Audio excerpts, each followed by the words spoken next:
I'd like to start by wishing everyone a good evening and welcoming you to the 9th Medina City Schools Hall of Fame induction ceremony. My name is Aaron Harrison. I'm the Vice President of the Medina City Schools Foundation, and I'm going to be your host for this evening. On behalf of the foundation, I'd like to say how excited we are to continue our collaboration with the Medina High School Student Council in sponsoring this event and honoring an eclectic group of inductees for their memorable contributions to the Medina City Schools. I'm also very pleased to see such a great turnout. I think this is a real testament to the support that the schools have. It's Easter weekend. It's also apparently, based on the weather, the peak of Medina's monsoon season, so I'm glad you could all make it out in spite of that. But tonight, it's my privilege really to guide you through an evening that's designed to honor these individuals for their accomplishments and their contributions to the Medina City Schools. A little bit about the Hall of Fame. It was created to recognize members of the city schools community who have made significant contributions and provided extraordinary service to their community and the school system. Members of the Hall of Fame are recognized in one of 5 different categories. Those include academic and career life accomplishments, athletic accomplishments, cultural and performing arts contributions, major contributions to the Medina City Schools, or special honorary achievements. Tonight's event is going to celebrate inductees from the Medina City Schools Hall of Fame classes of 2017 and 2018. You'll be able to follow along at the programs on your table, and there's additional information at the side of the room over here. The origins of the Medina City Schools Hall of Fame began with someone in this room who deserves a very special thank you. In her role as advisor of the Student Council, she laid this foundation for the Hall of Fame and has been very diligent in her efforts to see this great tradition continue. A respected educator inducted in the Medina City Schools Hall of Fame class of 2004 in the category of major contributions to the Medina City Schools, Jean Pritchard continues to be an active supporter of the schools and this event. Jean, will you please stand so that we can recognize your contributions?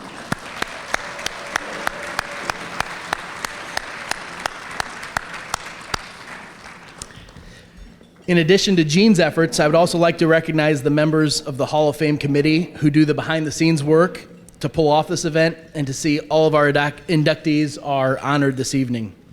They are Amy Busby, Brad Cavey, Gretchen Delac, Doug Dukes, Kim Halleck, Shelley Luthold, Hub Marquis, Kate O'Call, Aaron Sable, Jim Shields, Scott Tuchek, Tim Turretin, and Nancy Valentine. Could we give the committee a round of applause?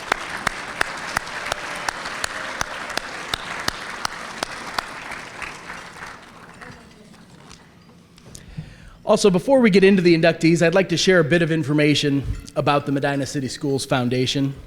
The foundation's been in existence for over 3 decades, and since its founding, it has provided resources used to support Medina City Schools through the funding of scholarships, classroom grants, experiential learning programs, peer mentoring and tutoring, among many other things.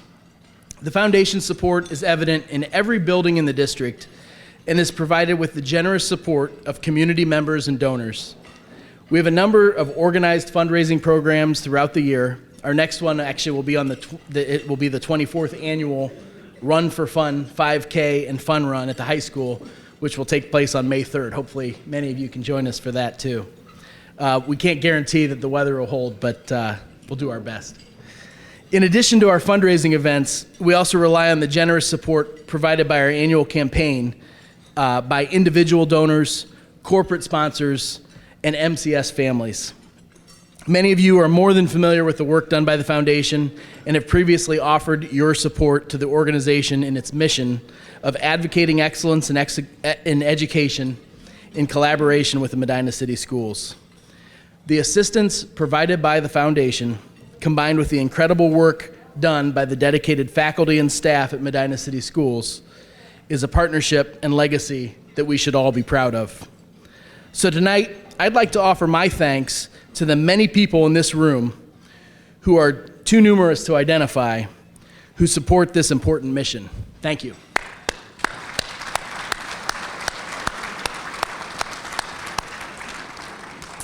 If for some reason you're not familiar with the activities of the foundation, or if you would like to learn more, any of our board members would be able to provide you with additional details. The members of our board who are present this evening include Debbie Bontempo, Brad Cavey, Doug Dukes, Jane Langle, Patrick Kwolek, and our immediate past president, Scott Tuchek, along with Mike Sweet. You can also connect with us on social media via Facebook and Twitter, or visit our website at www.medinacityschoolsfoundation.com for more information. Next, I'd like to acknowledge some of the honored guests who have joined us this evening, beginning, of course, with our past honorees in attendance tonight. As I read your name of the past honorees, if you're able, please stand. If we could hold our applause until everyone's been recognized. The folks in the room include Mr. Ralph Waite, Mr. Mike Cavey, Mr. Joe Laser, Miss Carol Lenk, Mr. Hub Marquis, Miss Jean Pritchard, Miss Nancy Brittenall, Dr. Bill Tuchek, and Mr. Jim Weinskowski. Thank you all for your previous contributions.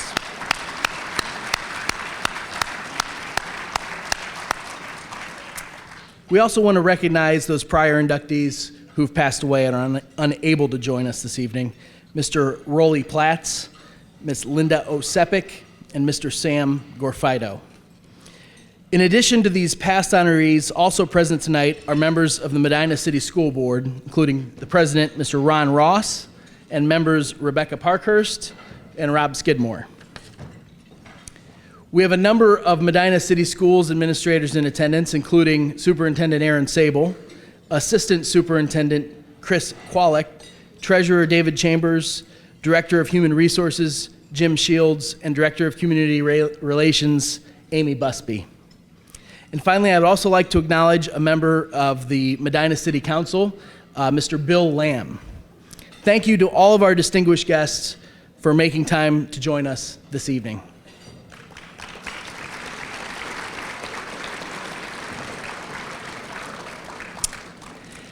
If you've been a part of this celebration in the past, you'll notice some changes this evening. Instead of an individual speaking about each inductee, there will be a slideshow for each honoree with remarks from friends, family members, and colleagues. Our intention is to present each inductee to you in the words of the people who have experienced firsthand the impact and important contributions that they have made. The presentations were compiled and edited by Jared Fry, the general manager of Medina TV, who contributed countless hours to make these interactive presentations a possibility. Could we please give him a round of applause too? He's hiding behind the beam right there. I just want everybody to know. One other change from past years, if you've visited the Medina Performing Arts Center, in the past there have been photos and biographies on the wall with plaques that have been replaced with a new digital touchscreen monitor located in the lobby of the PAC.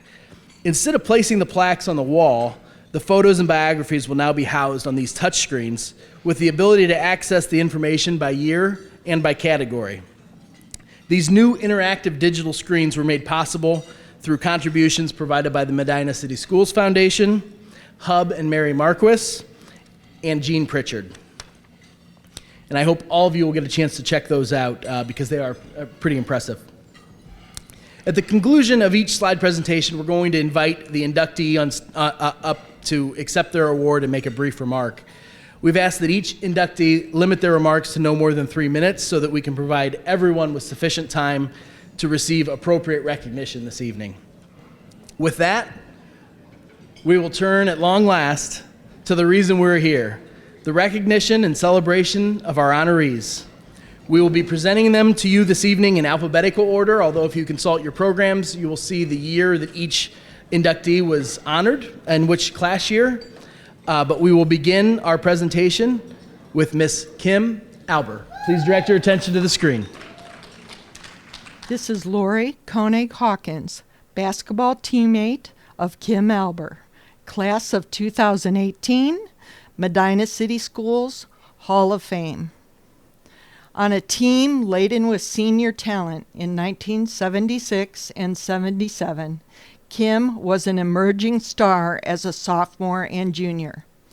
Had there been a three-point line back then, she would have been a statistical leader in draining those threes. The team had an offense that replicated many college offenses. Work the ball inside to the center, and then, when the double team comes, kick it out to Kim, standing at the baseline corner, ready to fire it up. At the year-end tournaments both years, as center, I was double-teamed every time the ball came inside. So Kim had a huge role in getting us to the regional finals, making a majority of her shots from the corner and the wing. Her confidence in knowing she could make her shots always gave the team the ability to stay with anyone we played. As a willing defender in the aggressive and pressing man-to-man defense, she used her quickness to make steals and layups that the defense gave her. It was a fun thing to watch, making the games exciting in front of the sell-out crowds that followed the team to every game all over the state. Our families and friends took over the gyms, dressing up in Medina green to support and cheer on the Mean Green Machine Lady Bees. Our fans had their newspapers in hand to stand up and turn their backs on the opposing teams as they were introduced. It was quite a sight. The goal of the 1976 and 77 year teams was to win the state tournament. A state ranking of second in the state fueled it onward. Both years we were 5 points away from reaching that goal, and Kim had a big part in that. For the entire team, especially Kim, those 2 years were magical and our memory still 40 years later. Kim's induction into the Medina City Schools Hall of Fame is a much-deserved award. Congratulations, Kim. Hello, this is Ken Albert, better known as Kim Albert's brother. Kim's athletic success certainly overshadowed my football and baseball and athletic career at Medina High School. Truth be known, Kim's athletic skills were honed in our driveway basketball court and in our football and baseball sandlot field behind our home with all the neighborhood boys. From 1975 through 1978, it was a tremendously exciting time to watch the Medina girls basketball team as they were one of the top-ranked teams in the state. Kim in particular was exciting to watch as she drilled three-point shots with precision, shot after shot. Achieving the milestone 1,000 points in her career was a magical moment for our family and all the fans. I know our dad is looking down from heaven today with a smile on his face as he was Kim's #1 fan. Kim was also the Battling Bee mascot for the boys' basketball and football teams, motivating those teams forward. She has never stopped battling, even today, as she faces a new foe, cancer. Keep battling, little sister, and you will win the fight. Congratulations on this tremendous achievement. Love you. When I first was introduced to Kim, it was in the 7th grade. Cheryl introduced us because Cheryl had gone to grade school with her. And in the first 5 minutes, I realized she was an athlete, just the way she talked. And I told her I was playing for St. Francis softball, and she said, well, I play. And I said, who are you playing for? And she said, well, there isn't any organized team. And I said, well, you can play. I went to St. Francis, but I went to the public school. And I didn't even ask Kim what her religion was. I said, well, you can play too. That's kind of funny in itself. She played, and I remember watching her and immediately drawn to how talented she was, how everything she did was with ease. She threw the ball harder than anyone. She had mobility with her feet quicker than anyone. She just knew where the ball was going to go and she would get there. And we had fun. As far as a hitter, it was very smooth, had a swing like someone much older than she was. And I enjoyed watching her immediately.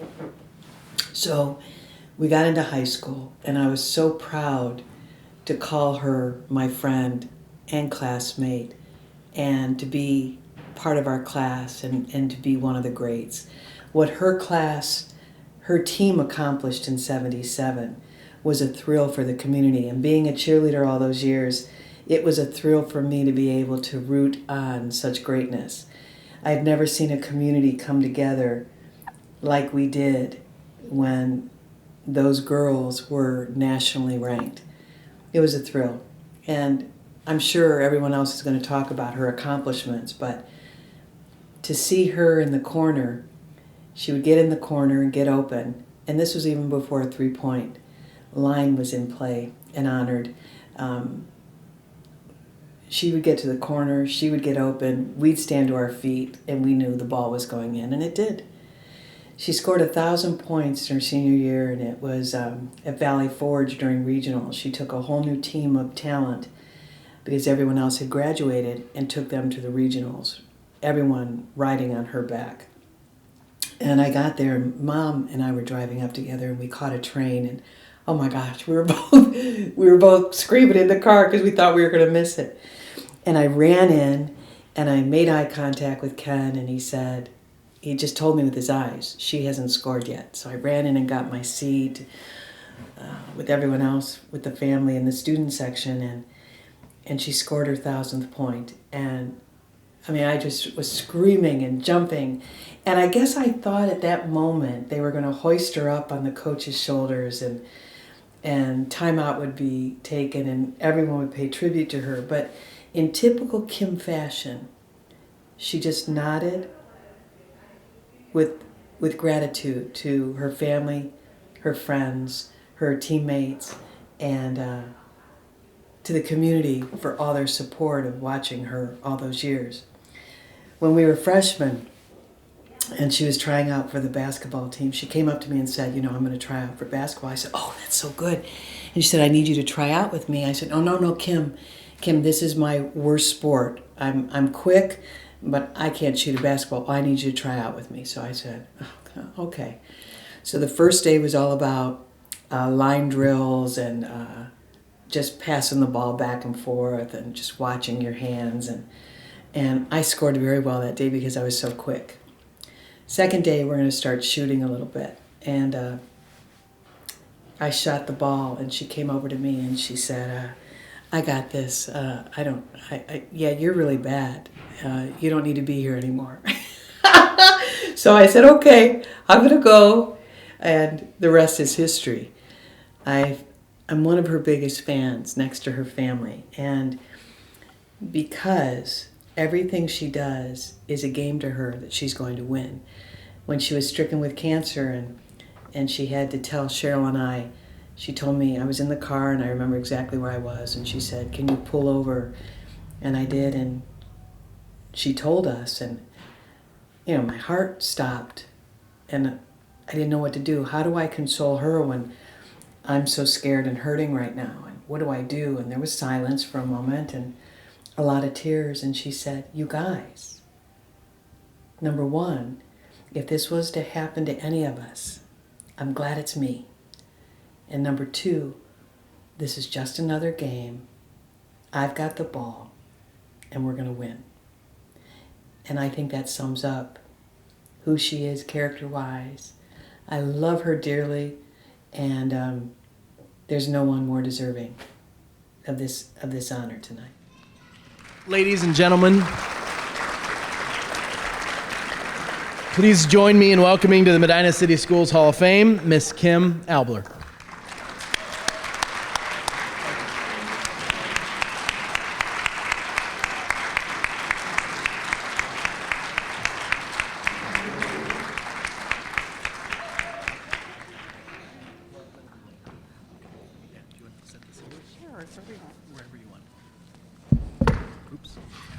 I just wanted to make a correction about Medina monsoons. I live in Phoenix, Arizona. And I think they call it a haboob now, but if you ever get a chance to come out west, you'll really know what a monsoon or a haboob is. So actually, this has been wonderful weather. Living in Phoenix, you get a little tired of sunshine, so cloudy weather is a nice thing. Okay, sorry, all of you Ohioans.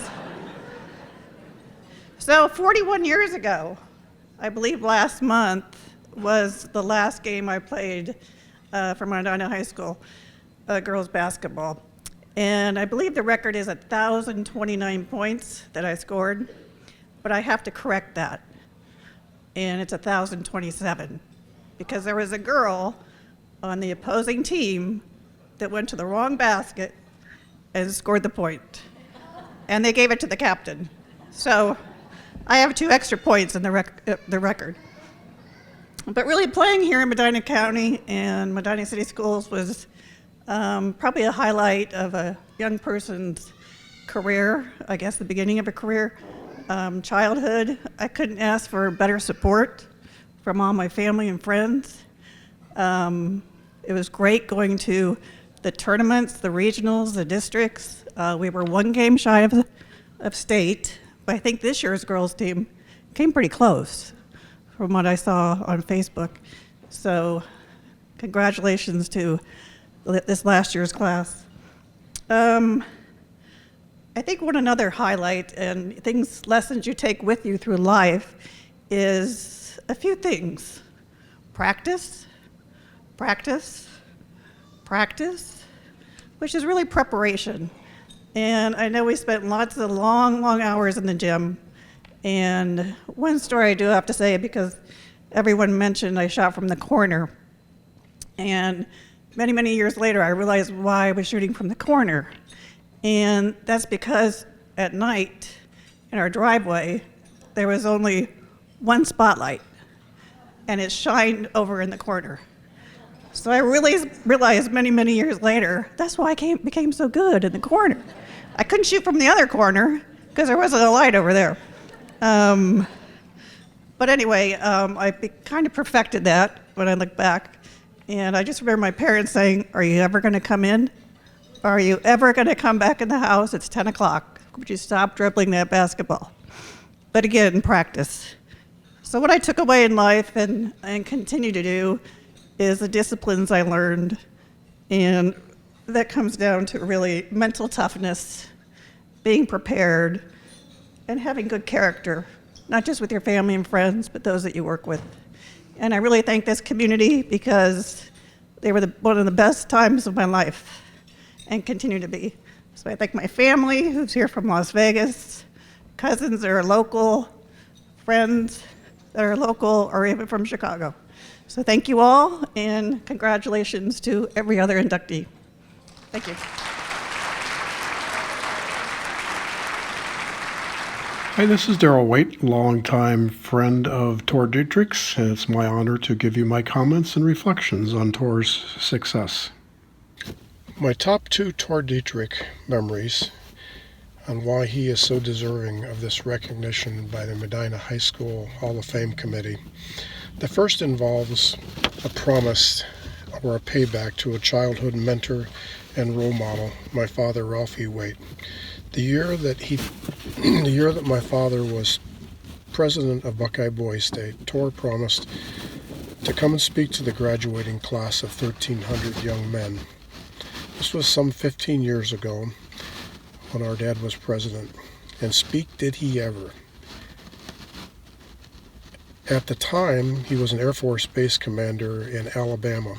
This required him to fly a fighter into Wright-Patterson Air Force Base, rent a car, and then drive to Bowling Green for the Sunday morning ceremony. When he was introduced as a former Boys Stater, the boys were all wondering what this youthful-looking pilot would have to say to them.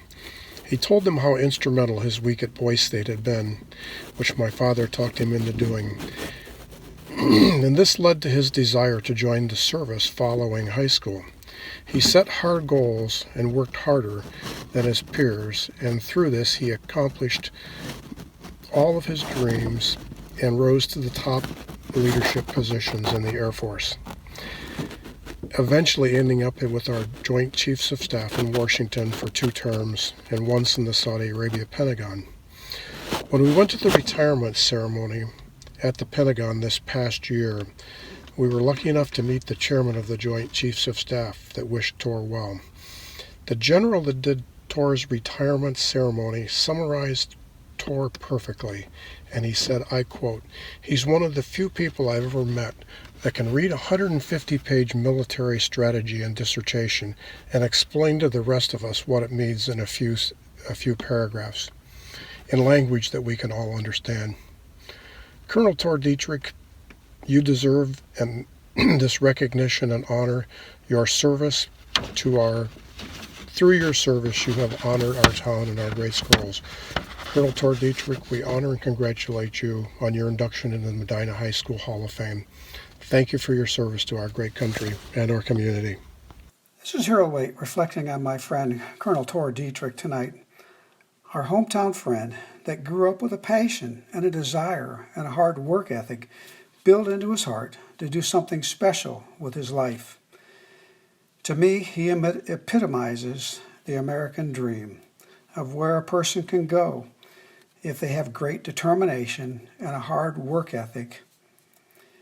I've loved watching how in Tor's life, challenges of getting pushed out of the Air Force the first time in the Reagan years, before he even had a pilot's seat, he never gave up. He kept working hard. He came back to Medina, went back to school at Ohio State, enrolled in the Aeronautical Engineering ROTC program, and he clawed his way back into the Air Force until he got to where he wanted to be. He got to the top of the class. He found that fighter pilot seat, and he finally worked his way into the F-15 seat. He found one promotion after the next. He was training students, base commander, traveling the world, worked his way right up to the Pentagon. I would have given anything to be with him on some of those assignments, but he was on different parts, traveling around the world. We enjoyed being with Tor at some of those different assignments when he was having some of his different promotions. Some of the ones where we couldn't go to see him were places like Saudi Arabia. I would have loved to see him training the F-15 pilots over there. I know those were some pretty interesting stories. But we did enjoy getting to see some of his promotions and traveling with him a little bit. One of my greatest memories with Tor was having the privilege of giving him his first airplane ride. That was a long time ago now. I'm very proud to be with him here tonight and be here to help honor him. And we definitely appreciate all that he's done for our country, his service to our country. It's my great privilege to be here tonight and to help honor Tor. We thank you for your service to our country, Tor. We appreciate you a lot. Speaking for Ralph Waite tonight, I first met Tor when he came to my home one day looking for help with his Citizenship Merit Badge.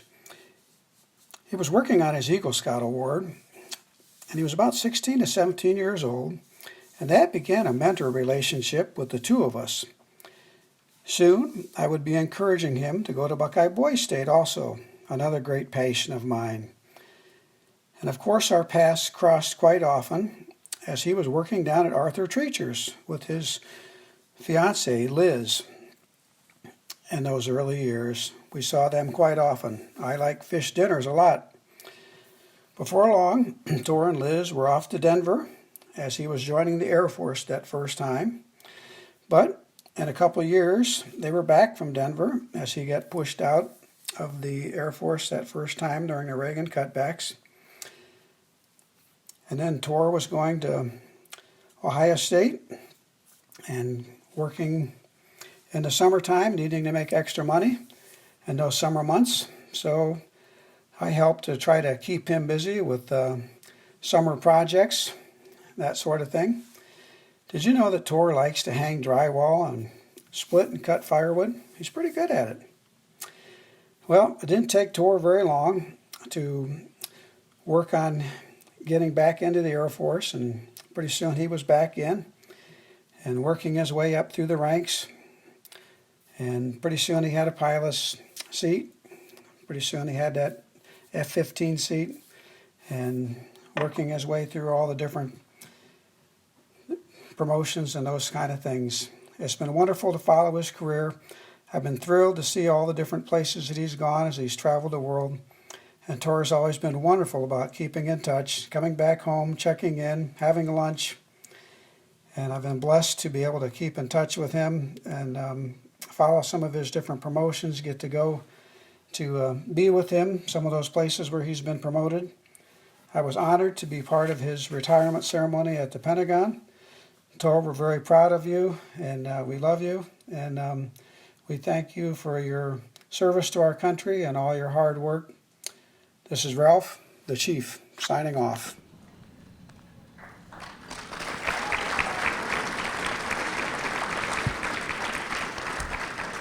Please join me in welcoming to the Medina City Schools Hall of Fame, Mr. Tor Dietrichs.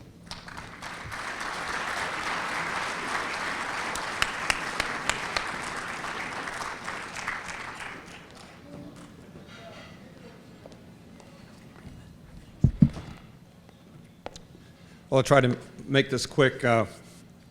To Jeannie Pritchard and the whole committee, thanks again for putting this on. I appreciate it for all the family and friends that have come. My apologies. We gathered 18 months ago in the Pentagon to talk about me, and we're doing it again. So, unfortunately, let's try to break that streak, and I'll do all I can to fix that. I think probably the most prescient thing I could say is really not about me, because anybody can be a somewhat poor kid, set goals, and work relentlessly. Anybody in the world can do that, right? I think what are the things that enable all of us, and all of you have had successes in your life and challenges, and I would say first off is this country, and then our community, and then our significant other. So I'll hit those three, and then I'll be done in less than 3 minutes, or about 2:30 by now. So first of this country, my wife and I, 9 months out of high school, we got married. That was 34 years ago. And then a month later, I was into the Air Force. So we've done the entire thing together. I've lived in the Middle East without my wife, in Europe with her. I've served in 15 countries. We've lived in 9 different states.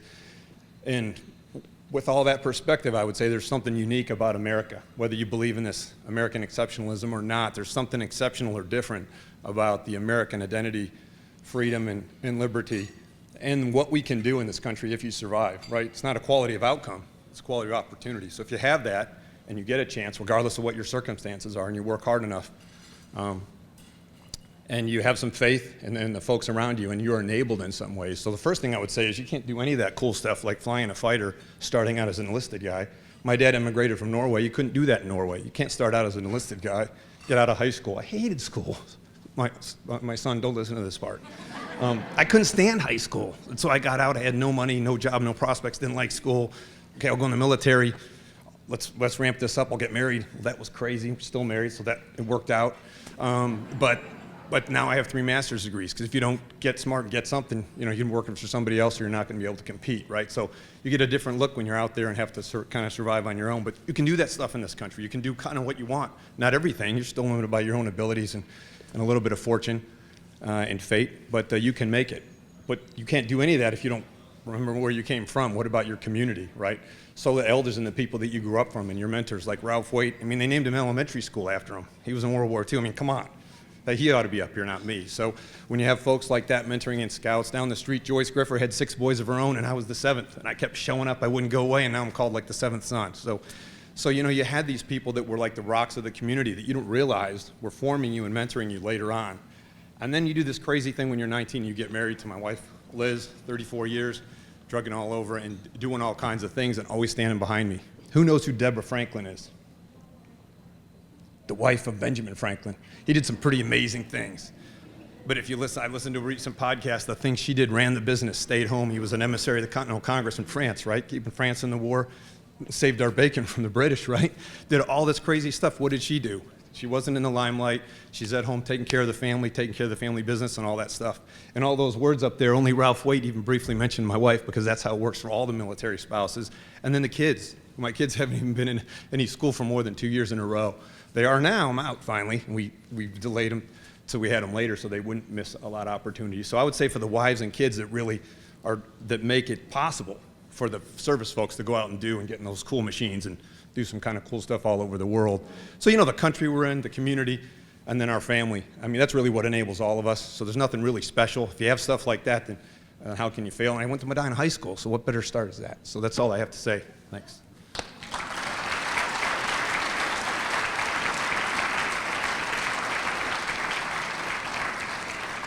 This is Dr. Gregory Beaton, a good friend of Scott Elegot's and a member of his graduating class of 1984 from Medina High School. I first met Scott in the fall of 1983 as a new student to Medina High School in Mr. Walker's AP Biology class. I'll never forget him walking up with a kind handshake and a great smile, and throughout the days, I'll never forget his contagious laugh. You could hear him down the hallway. I was surprised to find out that Scott was not only a football player and in the orchestra, but also really good on the slopes. Scott was a good friend to ski with throughout the years.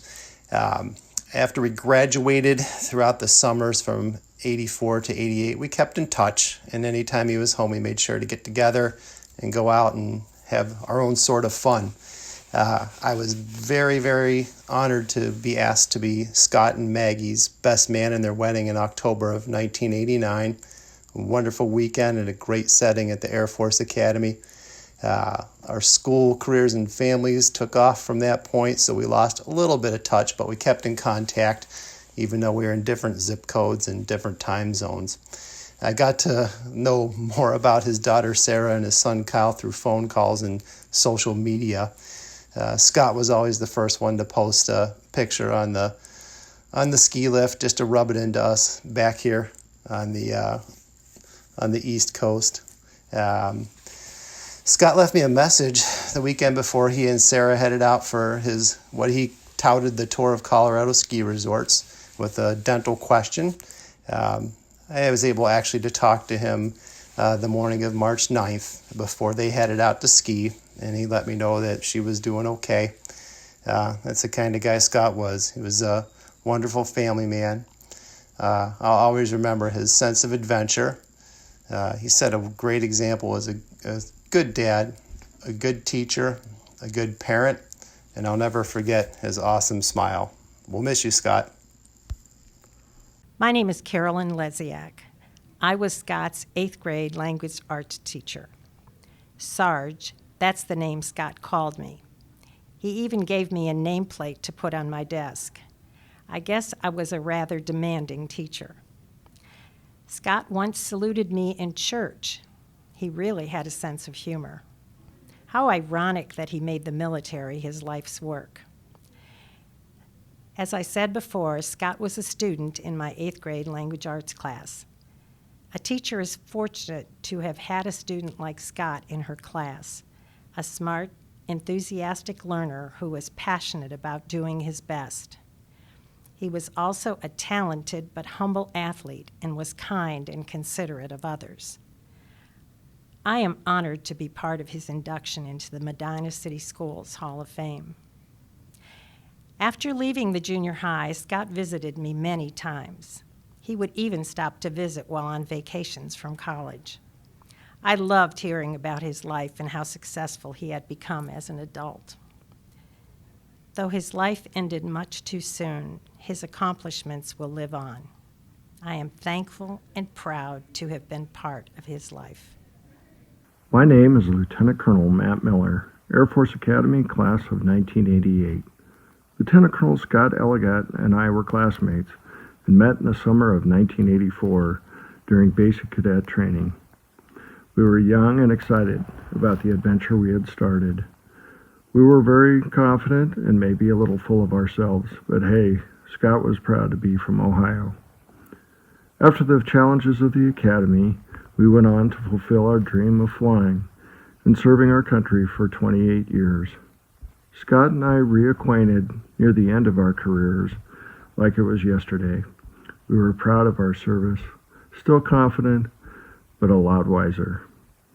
The epithet on Scott's marker at the Academy Cemetery are the words, "Life is an adventure or nothing at all."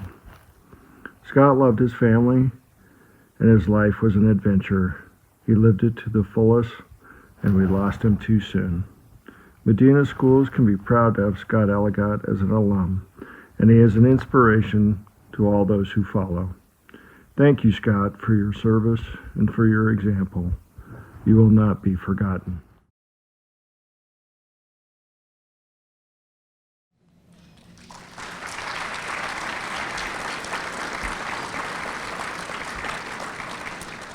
accepting on behalf of the late William Scott Elliott, please join me in welcoming his parents, Mr. and Mrs. Bill and Nancy Elliott.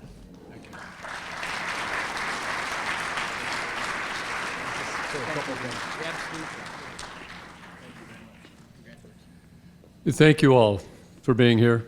Thank you for the nomination. It is, of course, a little bit bittersweet, to say the least, but with great honor and pride. Our son and daughter have had such a fantastic experience in their life with a really, really good education because of the good educators in this community.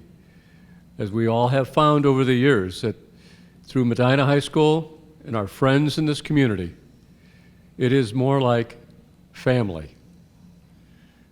Thank you all for being here, and congratulations to all of the other honorees. And for this weekend, wish you all a blessed Easter.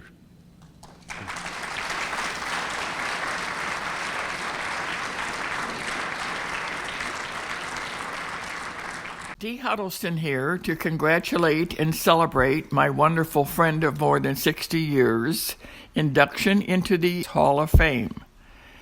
There is not one time or need for me to talk of her many talents, volunteerism, committee work, and so forth. All these were considered and were part of the reason she was chosen. I can speak of the kindness and the caring of Sarah as a friend. We have truly loved life together. We have traveled together. We have raised children together. We have had fun together. We have cried together, and we have laughed together. In all these many years, I have not heard even one unkind word about anyone or anything. Have yet to hear her say no to anyone or any organization needing her help. No is not in her vocabulary, and that is amazing. All this makes Sarah a unique and very special person deserving of this honor. Congratulations, Sarah. My name is Sherry Ingram. I am the sister-in-law of Sarah Jane Ingram, and I often refer to her as my sister-in-love. She has been a blessing to me for nearly 30 years, and not a day goes by that I don't say a thank you and praise for my good fortune. Sarah Jane is a wonderful and supportive mother to her 3 daughters, a loving grandma to her 4 grandchildren, and the sweetest aunt ever to her nieces, nephews, and many grands. Sarah and I share many loves together. I would say family being the most important. But on a personal note, something precious to us is our hiking group, lovingly referred to as the Mountain Mamas. In the early 1990s, Sarah Jane joined the group of wonderfully like-minded women who loved adventure, the outdoors, hiking, backpacking, and enjoying our beautiful national parks. We met each January to collectively choose the summer month and location for our hiking adventure. Over the next 20 years, we saw amazing sights and even more adventurous stories. I would venture to say that we both agree it was one of the best gifts we gave each other to be a mountain mama and share these wonderful moments with some pretty amazing women. Sarah and I enjoy the love of gardening together. Every summer, we work tirelessly in our pursuits of this venture. No one enjoys our successes more than the 2 of us, oohing and eyeing over each other's accomplishments. We share the love of books as well, and share in our membership in the Friday afternoon book club that meets every Friday afternoon from November to April.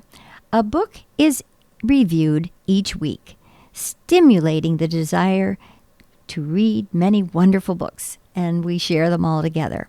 One of the things I love most about Sarah Jane is the way she shares her artistic talents with her friends, family, and community.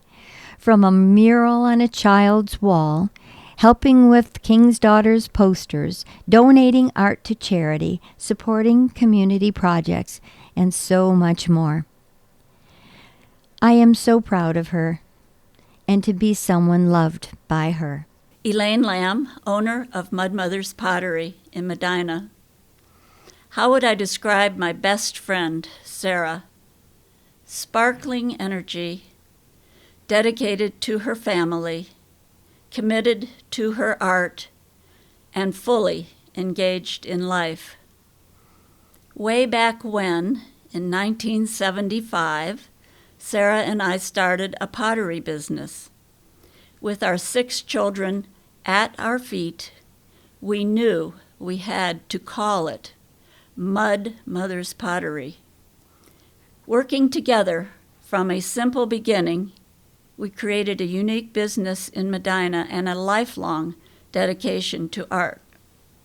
Sarah was a child of idyllic small-town Medina, her character formed in the exceptional care and kindness of Medina City Schools, personifying the essence of our community. Positive with an enduring, joyful sense of living, Sarah makes us all better people with her kindness, caring, and creativity. She is always, always full of life's energy.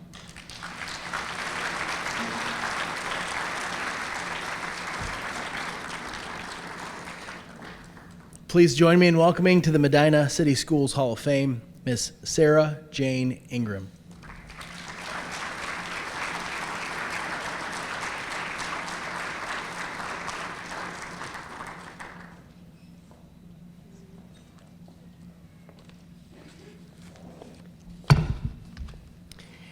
Frankly, I'm overwhelmed because I plan to say nothing. I want to thank I'm very honored to receive this award. I thank the people who have planned this event. When my husband and I graduated from high school in 1955, there were 92 people in our class. It was an innocent, happy place. We've always been glad to be a part of this era. I'm glad to be able to help the community in a small way, and may I continue to be deserving of this award. Thank you very much.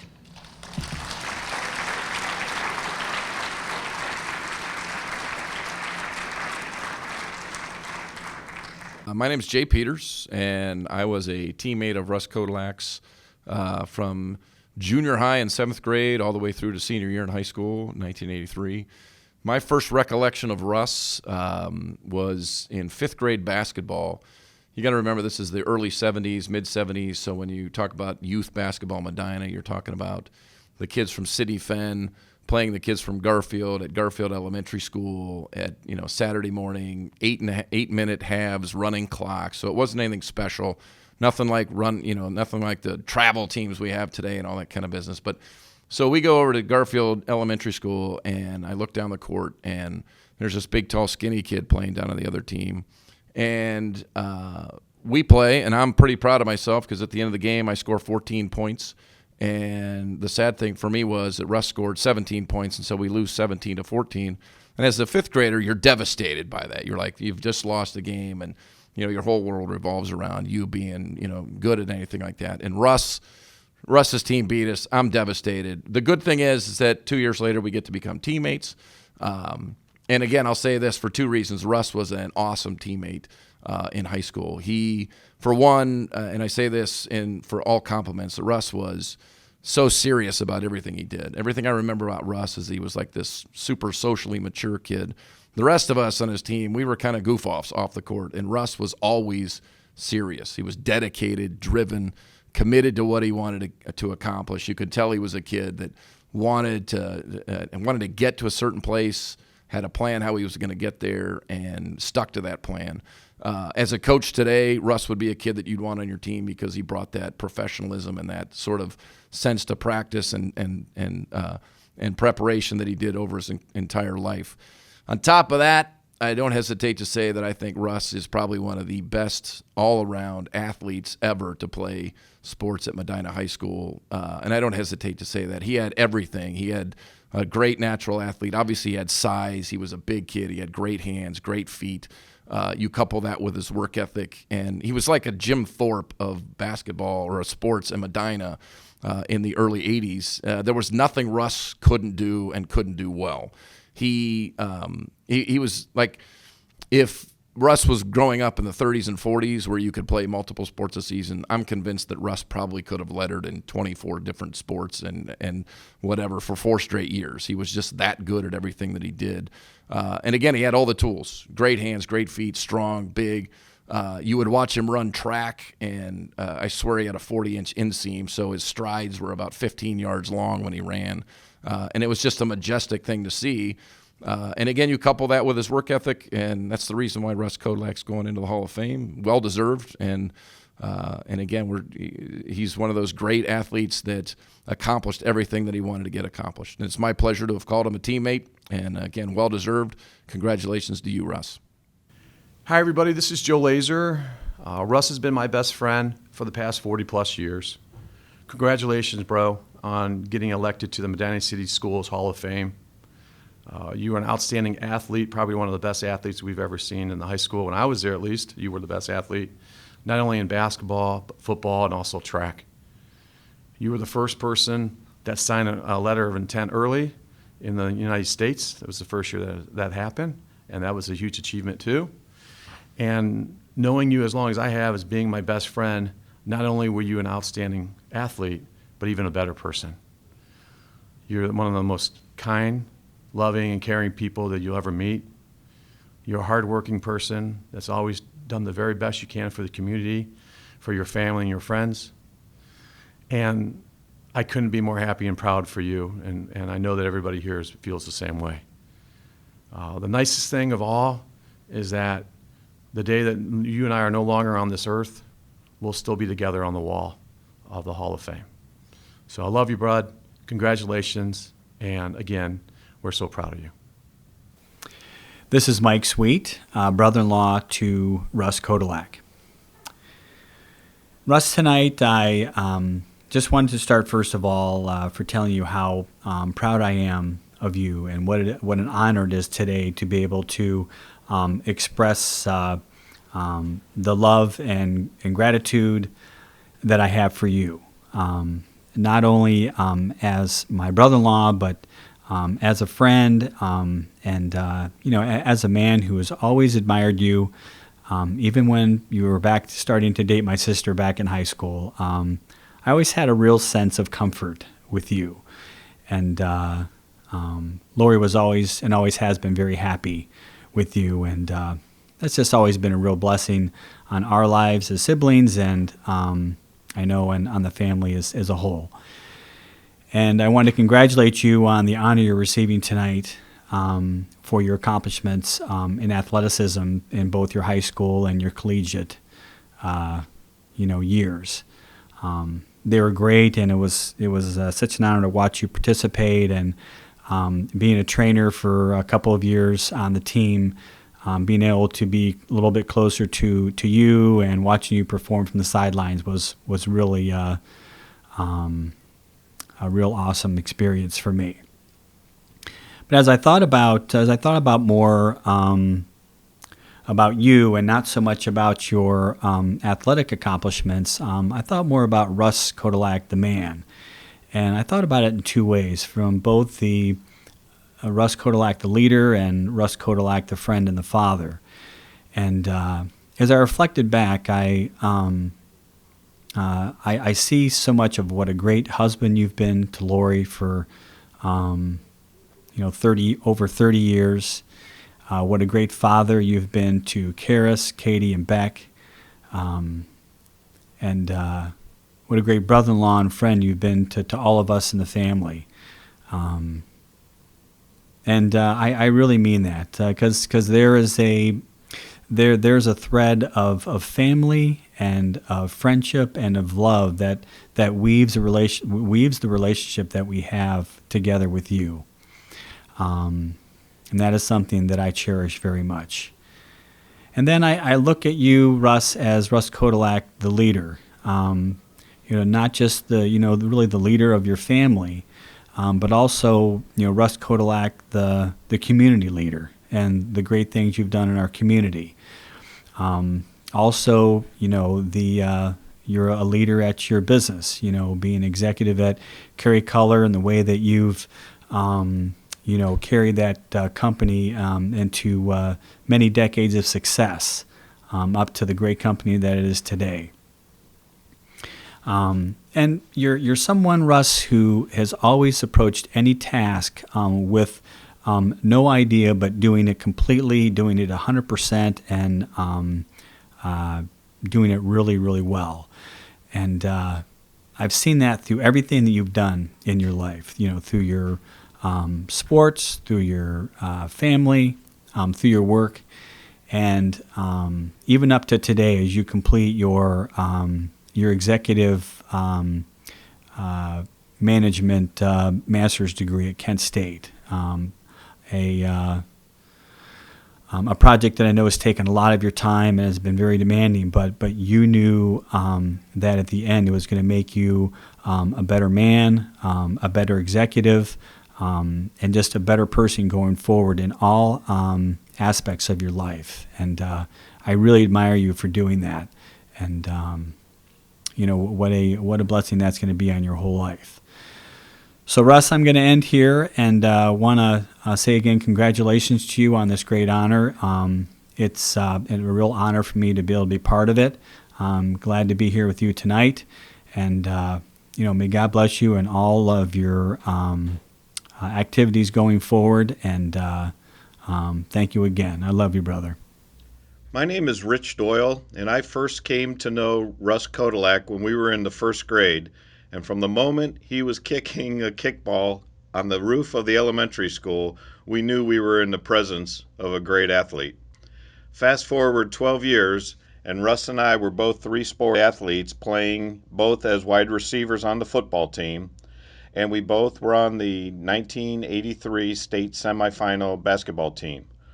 Russ was the captain of our team and was an early signee to play on a full ride at Kent State, where I believe he was captain of the Kent State team as well. As a teammate, Russ was great. He went on in the spring sport. We parted ways. I played tennis, and he went on to do record-breaking things on the track and field. Some of my friends and I, we would go down to the track and field sand pit where Russ had set some records in the long jump and try to match what he was doing, and we were always 5 or 6 feet short of the records he was putting in place. Russ was not only a great athlete, he was a great man. He went on to marry a beautiful cheerleader with the last name of Sweet. Now, who does that, actually? Who marries someone named Sweet? But Russ was that guy. He went on to have a wonderful family, had a great career, and has just been a great legacy for Medina schools. So I'm happy to recognize Russ Kodalak on his induction into the Medina City Schools Hall of Fame. Congratulations, Russ.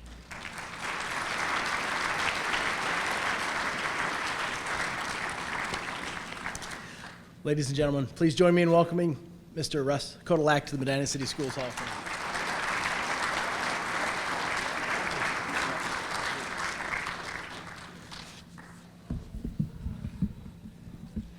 Boy, that's tough to talk after listening to the presenters. Had some great teammates. They're great people. I'd like to thank the committee, the nominating committee, for inducting me and all the other inductees. It's an honor, truly an honor, to be inducted into the City School Hall of Fame. Out of all the things everybody was saying, it was really, really nice what they did and what they said. But I want everybody to know here that I recognize that there are so many great people in this community and that have served this community for so many years that I've known. I've been here since '71, and I'm so proud to say that I went through K through 12 here. And I want everybody to know that even when I was at Kent, I always and always will be proud to be a Medina Bee. And also, I'd leave you with this: greatness does begin at Garfield. Thank you.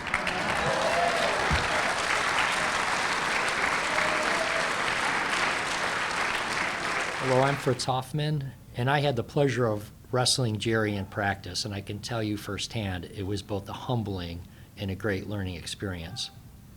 His dedication to perfecting a move by practicing it over and over again to acquire the muscle memory is what it takes to be a champion, and ironically, you never heard him complain about it. Jerry's commitment to putting in hard work on the mats, doing drills, climbing ropes, lifting weights, and running, and of course dieting, set an example for everyone around him. The whole time Jerry was working out on the mats or in the workout room, his attitude was always positive, and that famous Jerry Lee smile was always there. He would help you out on your own techniques, push you when you needed it, and with a kind word of encouragement. I recall Jerry having a natural ability to keep his balance. If you were lucky enough to gain advantage on the mat with a good body position, and you would try a move that would work on a ton of other guys, Jerry would shift a hip or reposition his body without falling over or losing his balance, and it would frustrate the heck out of you, and I'm sure it frustrated the heck out of his opponents. Jerry's dedication to perfection, his commitment to putting in the hard work, and his positive attitude mixed with some natural ability sums up what it takes to be a champion as well as an outstanding individual. Congratulations, Jerry, on an honor well deserved. Hi, Jerry. This is Brett Hotchkiss, class of 78, wrestler, and I'm sure you remember me 41 years ago. But I just wanted to throw out a few memories of myself and Jerry Lee back in the day. So one of the memories was had to do with you and Rick Williams and a challenge out in the parking lot. I think it was 77 or 76, but you had your arm in a sling, and Rick Williams thought this was his chance. He could get you with one arm. So you met him out in the parking lot, and I think there were two hits. It was you hitting Rick and Rick hitting the ground. So, I don't know, that was off wrestling memory, but man, I just thought, what was Rick thinking? But, and then my other memory was of your dad. Made it to pretty much every home wrestling match, and what a character he was, and how much of a fan he was of yours. He was your biggest fan, and your dad, I just remembered what a character he was. And congratulations for this award. I'll tell you, you dominated your senior year. Wasn't even a close match out there. And I don't know if many people knew that you were 22 years old as a senior. No, that's fake news. But yeah, congratulations, Jerry. Good evening. My name is Jim Hotelling. I was a teacher, a wrestling coach, and a principal during my 30-year tenure with Medina City Schools. I retired in 1999.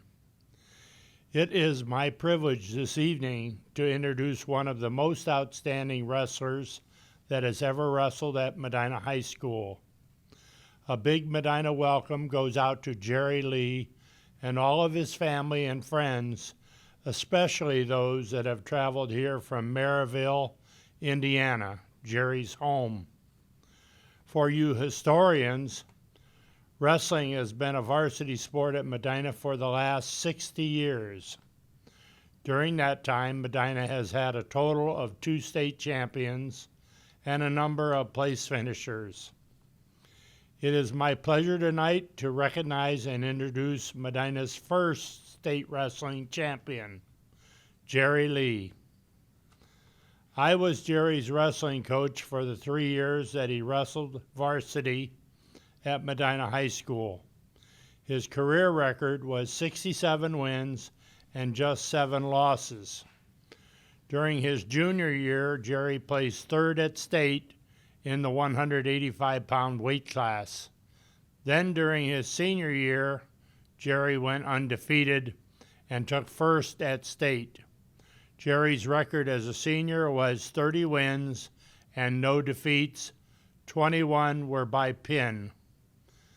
Jerry is 60 years old now, and I am 72 years young.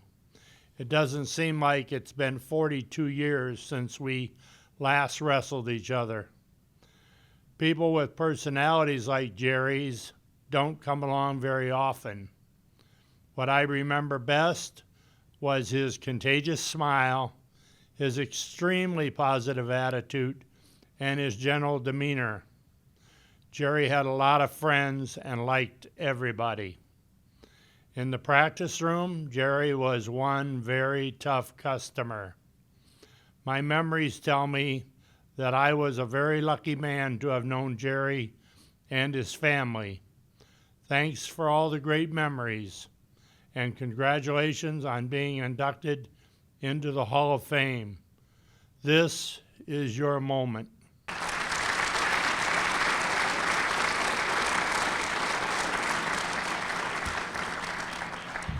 Accepting on behalf of Jerry Lee, please join me in welcoming his daughter, Melissa Gohler.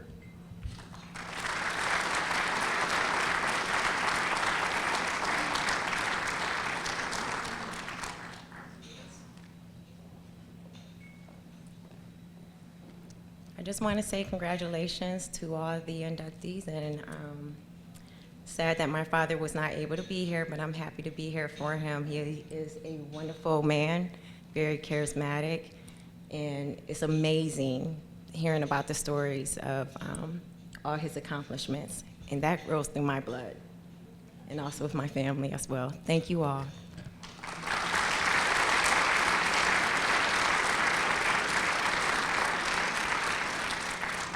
Hello, Medina. This is Tom Cahalan, the old school board guy. I'm here to talk about our friend Milt Place today. There are 3 phrases that I would like to use to describe Milt. The first phrase is lifelong teacher. I think we can all look back on our years in school and remember that one teacher or coach that seemed to have the biggest impact on our lives. Well, I believe that plenty of kids that came through Claggett Middle School and even more that came through the Medina Bees cross-country team share that sentiment for Milt. The passion that Milt has to pass on as much information as he can in a limited time that he has with these student athletes is remarkable. Not only does he help the cross-country boys condition their bodies to be competitors at the highest level and understand why, but he intentionally picks at their brains while continuing to condition their bodies.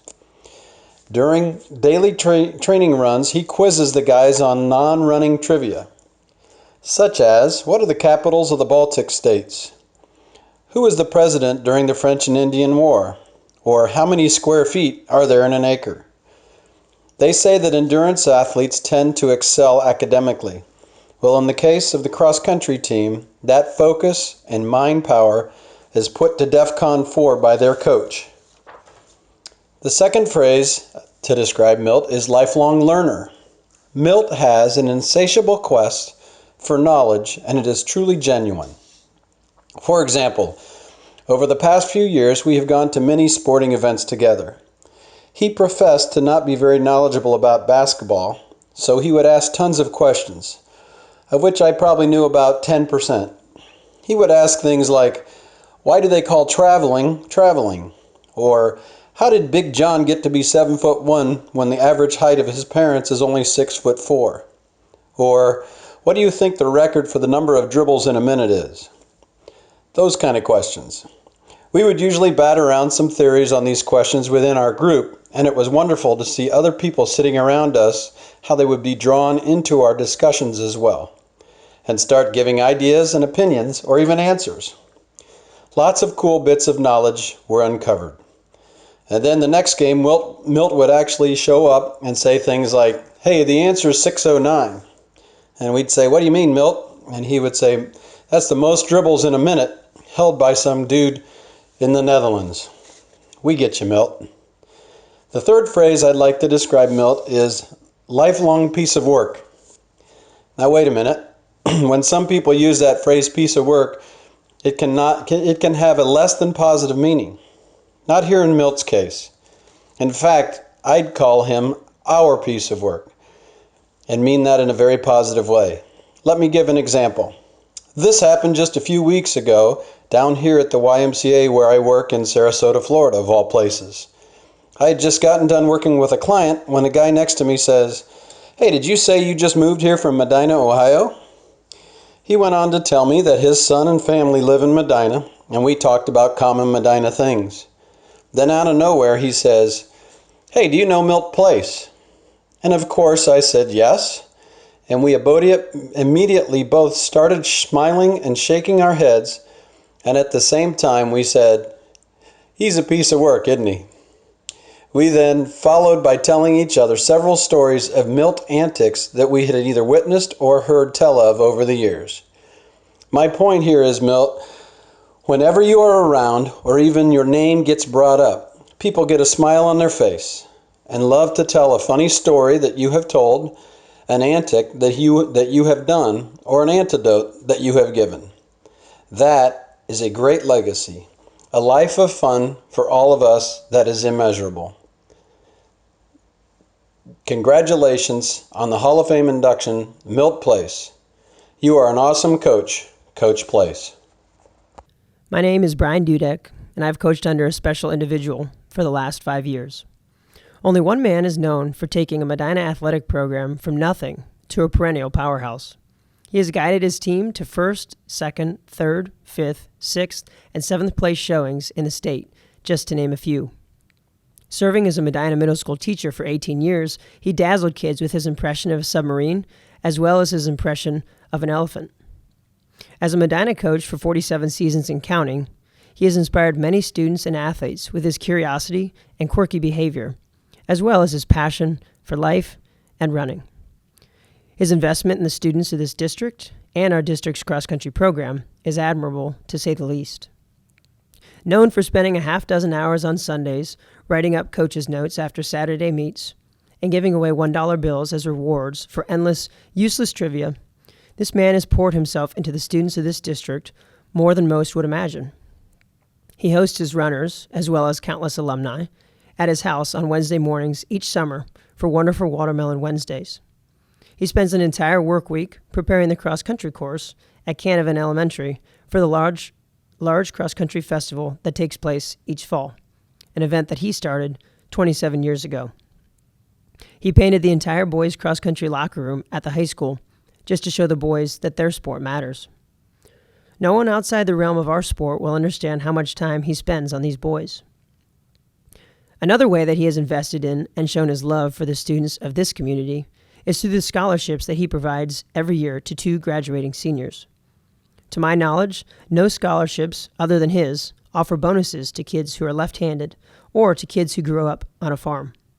This is another nod to his generosity and quirkiness. If you aren't yet convinced of the impact that he has had on our community, how about the 55 gallons worth of cans that he picks up off the streets every fall? Oftentimes, his athletes find him back at the school after a run that he began with them on his bike. When asked where he went, a normal reply is, "I saw some cans on the ground, so I stopped to pick them up." I challenge you to find someone with as genuine a heart as his. It would be unfortunate to assume that his impact on our community can be summed up in running statistics. That's why it's fitting that he be elected into the Medina City Schools Hall of Fame. When you get a chance, please take the time to congratulate Milt Place for all that he has done for our students, athletes, and community. My name is Anthony Place, and I'm Milton Place's son. Yeah, ever since I can remember, my dad's been coaching. I remember being very, very young, and the night before a meet or the weekend before a meet, he would be making giant poster boards to list the results after the race was over so they could fill them in quickly. This was kind of a big process. They do that all automated with computers now, but back then he was doing it all just on poster boards, and it would take up a lot of space. There was always time clocks and rope and water bottles and anything kind of related to being a race director or running a meet. Definitely lying around the house. or in his car, which was kind of unorganized to begin with. So coupled with all of those, race related items, it was kind of hectic, but funny. I can remember my sister and I would always be wearing t-shirts from his races, whether it be, the Tiffin Cross Country Carnival or the Medina Cross Country Festival, because he would have a few extras, and every year we would have one in each color, and throughout my life was always wearing those shirts just because they were around. He would also let my sister and I try to come up with slogans for the back. We would always come up with some kind of pun on, modern society or a top 40 song or something like that. And at the time, it was pretty cool. I wish I would have thought about it a little bit more than, just trying to pun a song that was out or something. I would have put a little more thought into it. I can always remember my dad being on the phone with other coaches and parents on weeknights and weekends. He always was giving his time to talk to people, about the sport and about, more importantly, their kids' involvement in the sport and kind of how they were going to fit in with it and what they were going to get out of it, which is, says a lot about, how he views running and how he views coaching. He just loves, underdog and comeback stories. He loves it when late bloomers, finally figure it out. He enjoys maybe people that don't experience success right away or too easily. He would rather see it come, with perseverance, and maybe even somebody that wasn't supposed to achieve something that just won't quit finally does. And that's what really gets him excited. My dad's a great man and a great father. He's constantly supporting me and my sister no matter what it is we're talking about, whether it's our personal endeavors or just the way we're thinking about something, or, how we're handling a situation or what we plan on doing next. He's constantly interested and constantly checking in.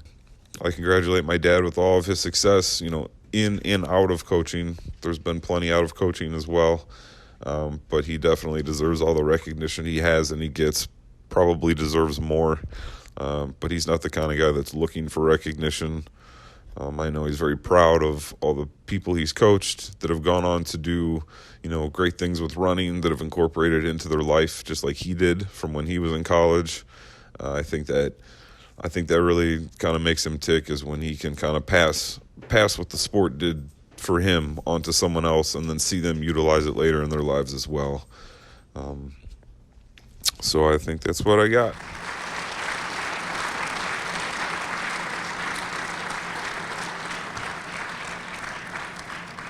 Please join me in welcoming to the Medina City Schools Hall of Fame, Milt Place.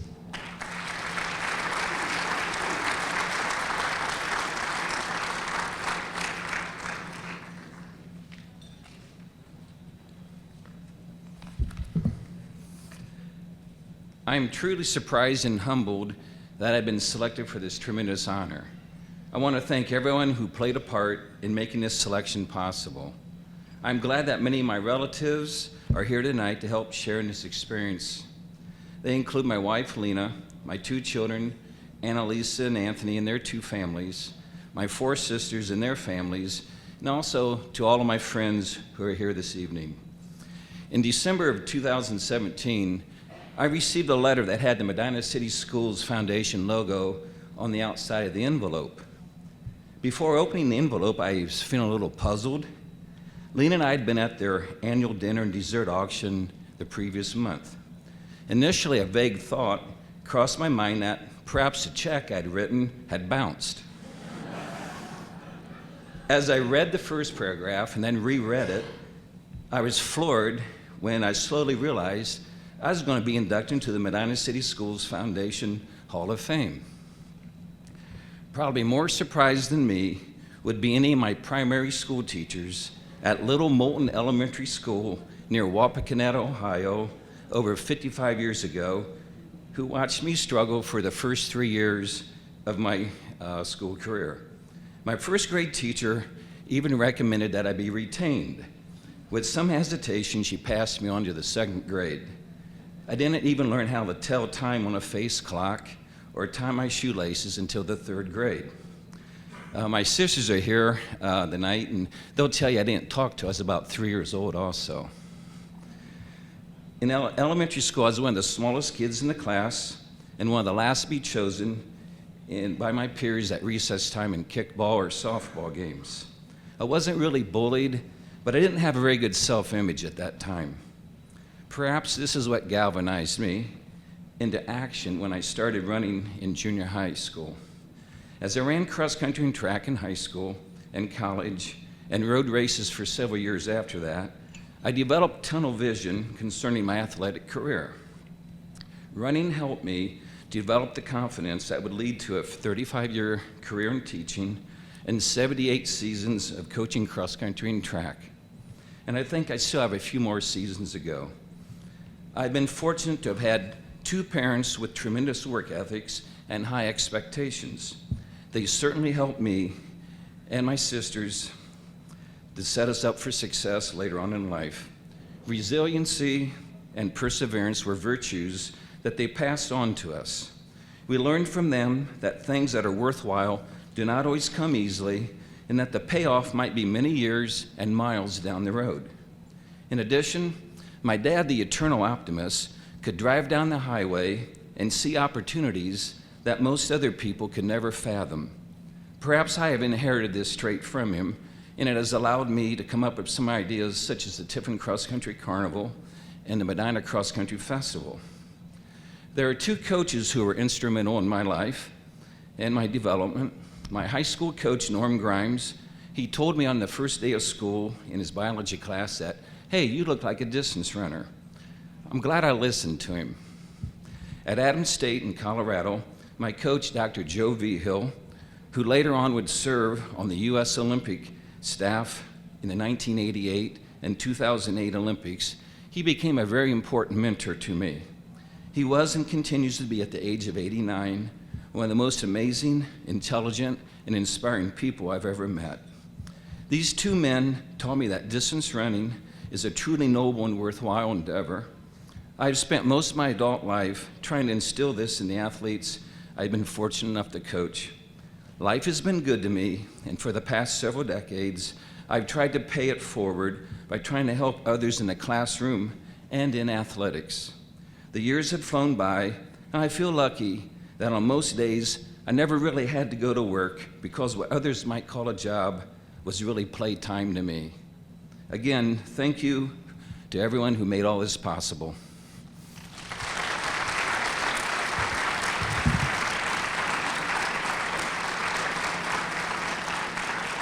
My name is Craig Easterday, and I'm a friend of Matt Plotz. Matt and I have known each other our entire lives. Our parents were best friends before we were even born. We grew up together, our families vacationed together, went to sporting events together, and spent weekends together. Matt's mom used to call me the number 5 son, so I guess in some ways Matt is more than a friend to me. He's a brother. I watched Matt's interest in photography grow over the years. He started out educating himself in photography, he bought equipment, he took a lot of pictures, and he developed his skills. But what sets Matt apart from everybody else who does all these things is what I call the gift. Most of us take a picture and then look at it to see what we got. Matt's able to see in his mind's eye the exact picture he wants to take before it even happens. This gift allows Matt to get in exactly the perfect position, wait for the perfect moment, and take the perfect picture. The gift is also why Matt's more than just a photographer, he's an artist. But more important to me is his friendship. Matt's a friend that I know I can always count on, and I know will be there for me whenever I need him. Those who know Matt know that his family has a fishing cabin that's very special to the Plotz family. This May, Matt and I will be making our 56th annual trip to the cabin. Despite my bad jokes, snoring, and all the rest, Matt keeps inviting me back every year. Congratulations to Matt on his recognition to be elected to the Medina City Schools Hall of Fame, and even more, thanks to Matt for his lifetime of friendship. Hi all, my name is Dixie Frank and I am a longtime friend of Mr. Matt Plotz. We became friends about 20-some years ago, admirers of each other's work with many common interests. I recall at least a couple times way back when he and I grabbed our cameras and headed into the woods to capture nature on that thing called film. Remember that? Matt has always been a quiet, humble genius with a sly sense of wit. I have witnessed his transformation from a somewhat frustrated full-time company employee to a man doing what he loves every day and sharing his gift with all of us. Matt's photography has a way of capturing not just a moment in time, but a bigger story that is often missed by many. From action shots of dance or rodeo to the stillness, peace, and beauty of the world we live in, I am so proud of my friend Matt and the artist he has become, the artist he always knew in his heart that he could be. Congratulations, my friend. You truly deserve this honor. Good evening, Matthew. It's your dear friend Tim Kirkham. If things worked out as planned, I'm now sitting alongside the boys watching you be inducted into the Medina City Schools Hall of Fame. I moved to Medina in 1977 as a small 80-pound 7th grader, complete with a Catholic school mandated crew cut. My Aunt Sue Kirkham was a teacher at Sidney Finn. She was determined that all the Kirkham children meet good kids from good families. Aunt Sue made a phone call to Matt's mom, Rose, and arranged the introduction. I can just imagine how that conversation went. Matt, Miss Kirkham called, and she has some weird nephew who just moved into town with no friends. Oh, Mom, Matt would reply. Mrs. Plotz would say, you will do this, and you will be his friend, and that's that, mister. After Matt's traditional greeting of, hey, how am I doing, and 3 games of ping pong in the Kirkham basement, we were on our way to a 40-year friendship as classmates, high school football teammates, several Margaritaville parties, and a glorious 4-year stint at Miami University.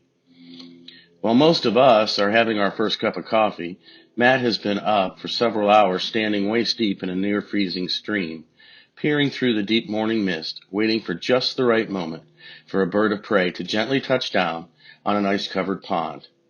His lens can take you back to a simpler time when the world was much smaller and time moves more slowly. For me, he captures my youth, the incredible beauty of both man's creation and nature's wonder, but most of all, the place where I will always call home. I think Emerson said it best. Never lose an opportunity of seeing anything beautiful, for beauty is God's handwriting. Do not go where the path may lead. Go instead to where there is no path and leave a trail. Matt, we can't wait to see where the trail leads next. Congratulations, my friend, and to all the inductees on this tremendous and well-deserved honor. Good evening, Matt. Brother Paul here. Congratulations on your being inducted into the Medina City Schools Hall of Fame. You know, when we were growing up, Mom used to do such a great job of sprucing up the house with a new plant here, a different photo displayed there, maybe a new piece of artwork, a change of color or texture, or just rearranging things. And I know with 4 boys in the house, it was easy to miss those little changes in the details that she made. But you never seemed to miss a single one. Well, Matt, you always noticed those delicate changes in the details, and you always gave Mom praise for them. Personally, I always noticed the subtle changes in her recipes. Dad's dominant humor gene shows in you, too. I have appreciated your timely, mood-lightening comments during both hard times and easy times. It's funny how healing a laugh can be in the middle of a cry. I also see Dad and Mom's love of nature in you, too. I have to give you credit, too, for allowing our parents' influences to be part of who you are, and at the same time allowing yourself to be a unique person. A person with attention to detail, an eye for beauty, a passion for photography, the ability to think before speaking while choosing your words carefully, and one who keeps relationships with friends and family alive. I would also like to recognize your great character for not just starting a business of your own with the passion that you have for photography and art, but even more because you have also managed to be the contact person and head go-to guy for Mom and Dad's health care in their final challenging years. So, congratulations for being the person that you are, the artist that you are, and that big heart that you have. Love you, brother.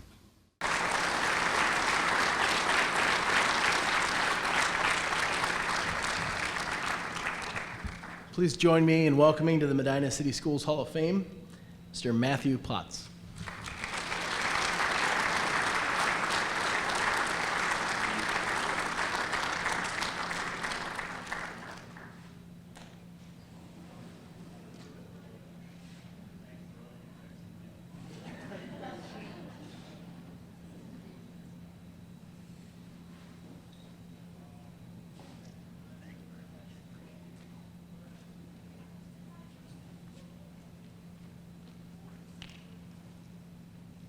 Thank you all very much. 3 minutes is an eternity to me, but I didn't realize it till just not too long ago, but 15 years ago, my dad was up here receiving this award, so I've been thinking about him a lot. And a lot of you guys might not realize this, but this is the first time we got to hear our friends and family speak about us. So if we're a little bit choked up, it's just from the heartfelt comments that they made. So yeah, for me, the exposure to the art world came really kind of late in life. I was into photography in high school and stuff, but I couldn't find work out of college. I got to thank my parents right away. I'll be talking about them a lot in these few moments, but they supported me when I left Miami University from computer sciences and aeronautics, like my big brother was into, to get into photojournalism. So, but I couldn't find work coming out of college, and I was very fortunate to be friends with the Bennett family, who I owe a great deal to, because they gave me a great job for a lot of years and gave me a lot of the skills in the manufacturing industry that I still use today to run my little one-man business. But yeah, art's always just been a big part of my life. It kind of started with my uncle, who I was talking to my brother about this morning. A couple of his photos, my dad's brother, one was of the back of a head of a clown. So it's like, I'm like looking, he had this in his home, and you could just barely see the side of the clown's face. But who studies the back of a clown, you know? So that was like really intriguing to me at a young age. And another one was a picture Dad had on his desk down in the athletic department of a fishing bobber out in the water, so that whenever he needed a little mental break, he would just sit there and wait for a bite, you know, of this picture. So I didn't have a lot of things prepared, but I do want to thank the committee for this. I was very surprised. It took me a while to find my passion in life, but man, once I found it, I just know what I want to do every day.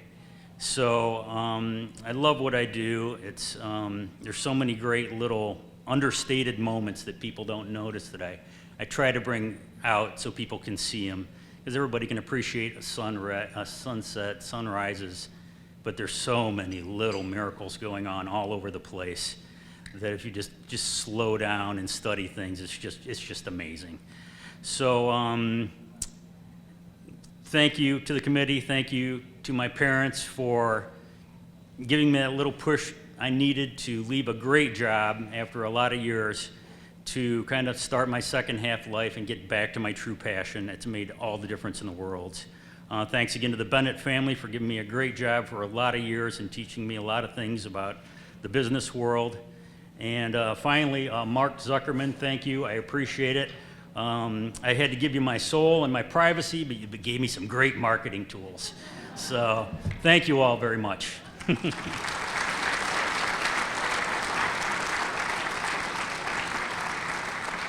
Hi, this is Mike Barrett. I met Murray Van Epp in April of 1999. I have no idea what good fortune I deserve from the gods who are looking down on me on that day to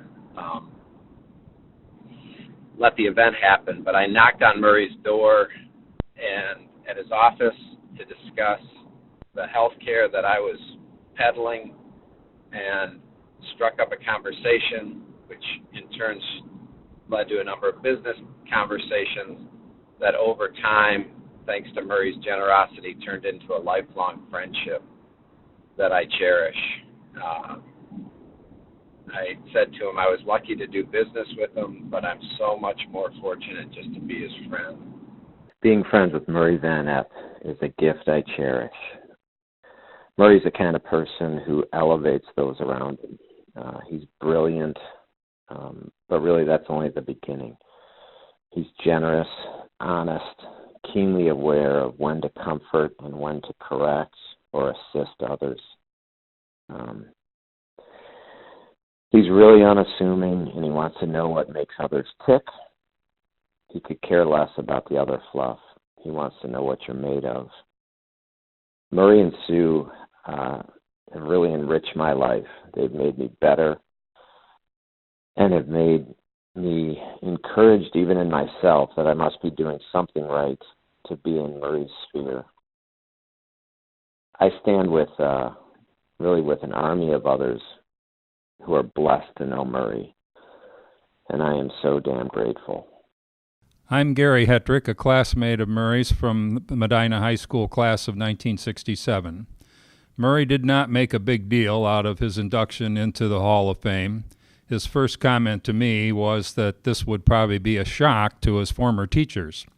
But this is a big deal to have made many very generous donations to fund important projects all over Medina. His family has a long history here, and he cares about his hometown.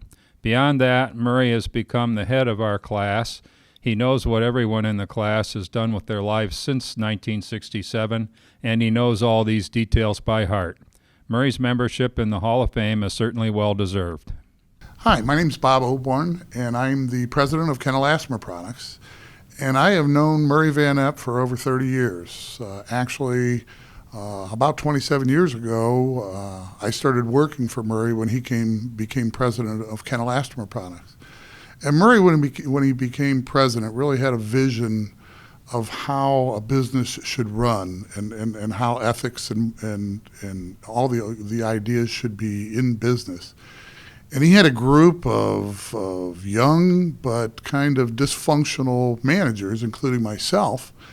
And Murray worked with each and every one of us, all 9 of us, and turned us into a well-functioning, very, very congruent group.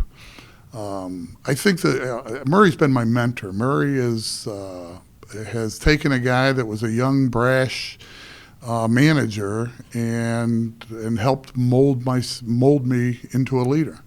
Murray worked with me, and a lot of times it wasn't easy to work with me because I was headstrong. But he's the one that convinced me to go back to school and get my bachelor's degree, and he's the one also that convinced me to get my master's degree. And then Murray groomed me to eventually take over his position. I don't think that I would be anywhere close to where I'm at if it wasn't for Murray's friendship, his guidance, his mentorship. I consider Murray one of my closest, dearest friends. And I'm not the only story at Kennelasmer Products. He's done that for several managers. And what Murray has always done is try to help people be the very best that they can be. And I'm forever grateful for everything that he's done. I have a great wife and a family, and I've got a great position now. I've been president for 7 years, and again, like I said, I don't think that I would have been if it wouldn't have been for Murray to take a chance with me and to put up with all my stuff and to guide me into being a great leader. So I really appreciate him.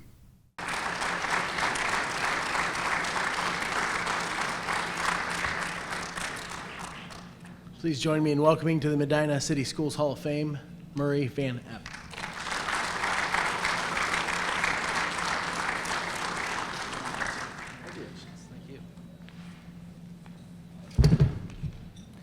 Wow, thanks for the kind words. This is certainly an unexpected honor. First, I'd like to congratulate all my other fellow recipients. I hope they are as thrilled with this honor as I am.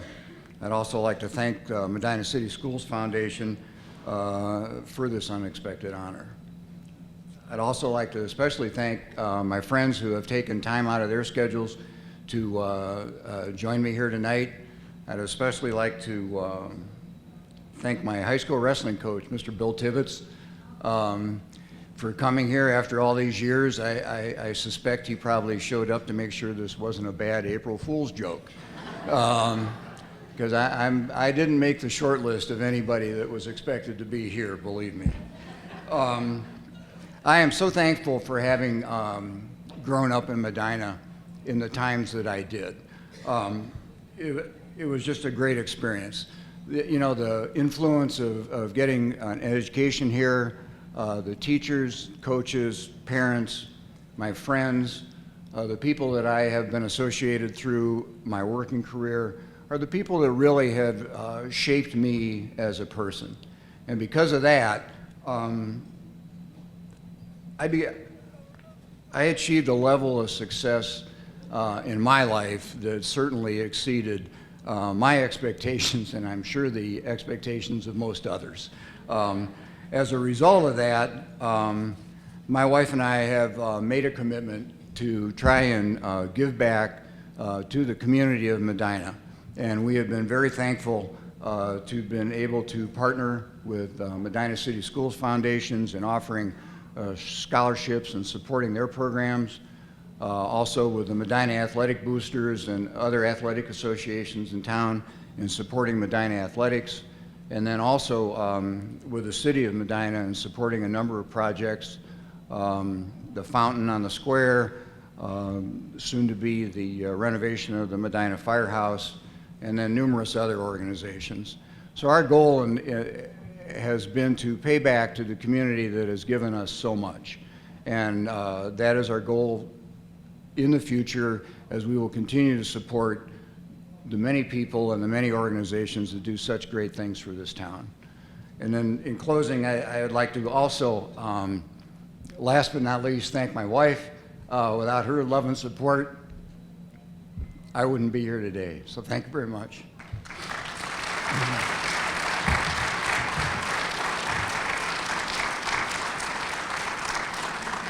Hi, I'm Jackie Dunn, and I'm here to honor Joan Weigel as she is inducted into the Hall of Fame.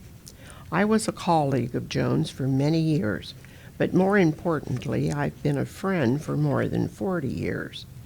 Joan was a marvelous teacher, but I'm going to address Joan's other loves: family, friends, church, and community. When I first met Joan, I was very impressed with her energy. I called her my go girl. When you combine this with her stubborn determination and competitive nature, you have a human dynamo. This could explain why she has been part of so many organizations over the years. If you want something done, you put Joan on your committee. Now, I'm not exaggerating when I tell you that Joan has raised at least $1 million for St. Martin's Church. She organized and ran the bingo games that were held at Skateland for more than a dozen years. She has also directed St. Martin's Chicken Dinner event. That has been quite successful. Last year, they sold 1,890 dinners. But you will be more impressed when I tell you Joan gets up every morning at 5 o'clock and goes to the church to water the flowers. Joan loves sports. Her son Pat played on the track and football teams, so Joan helped where she could. In fact, if you went to Buckeyes' football game last season, that was Joan in the concession stand cooking hot dogs. So I said, Joan, Pat graduated 60-plus years ago. Back in the day, Joan and husband Bob helped with the success of the Valley City Frog Jumping Contest. After Bob's passing, Joan continued to help. If you visited the festival last year, you saw Joan in a booth helping. Now, Joan has a wonderful sense of humor, a little bizarre, but that is what makes it wonderful. You can see it on display at her annual outhouse party, where you are guaranteed a hilarious time. A few years ago, my son told me that Joan competes against herself when she does her housework. She times herself when she vacuums to see if she can break the last vacuuming record. After graduating from Medina, she went to St. John's College in Cleveland to get her bachelor's degree. She rode the bus to Cleveland every morning and home again every evening. That's a hard way to get your bachelor's.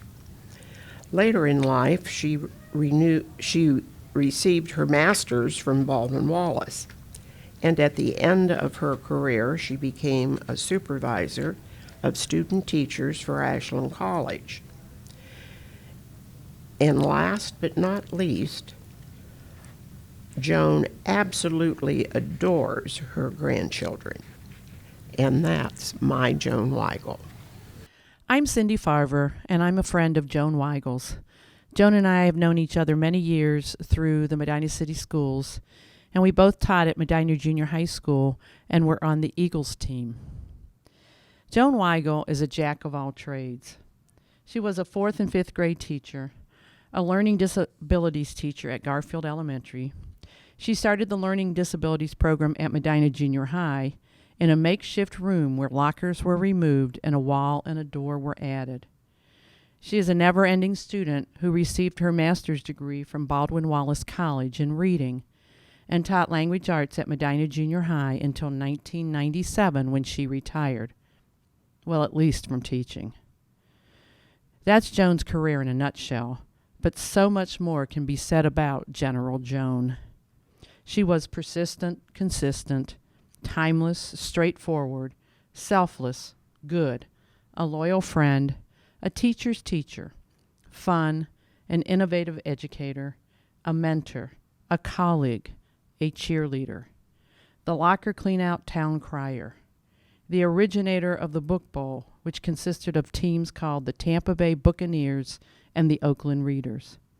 She is indescribable, ingenious, an Ohio State fan, a secret handshake fanatic, a woman of characters with numerous wigs and costumes, a grand storyteller, optimistic, enthusiastic times 10, genuine, tireless, dedicated, caring, a loving wife, mother, and grandmother, someone who taught us to expect the unexpected.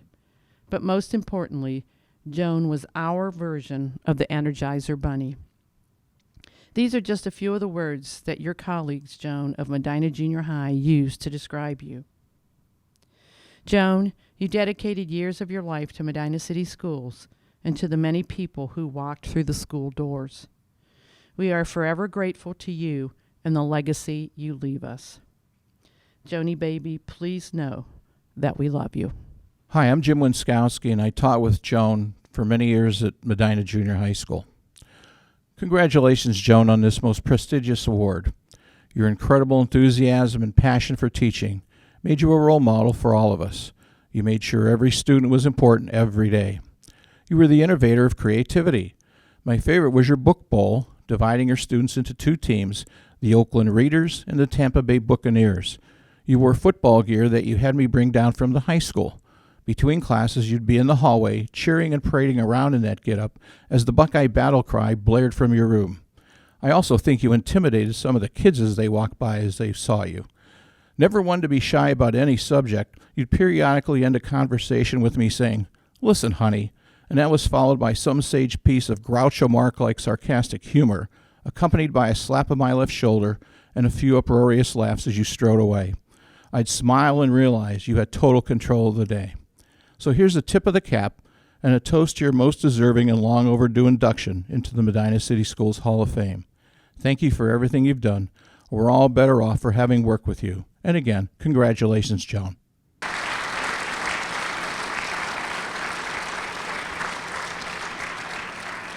Please join me in welcoming to the Medina City Schools Hall of Fame, Ms. Joan Weigel.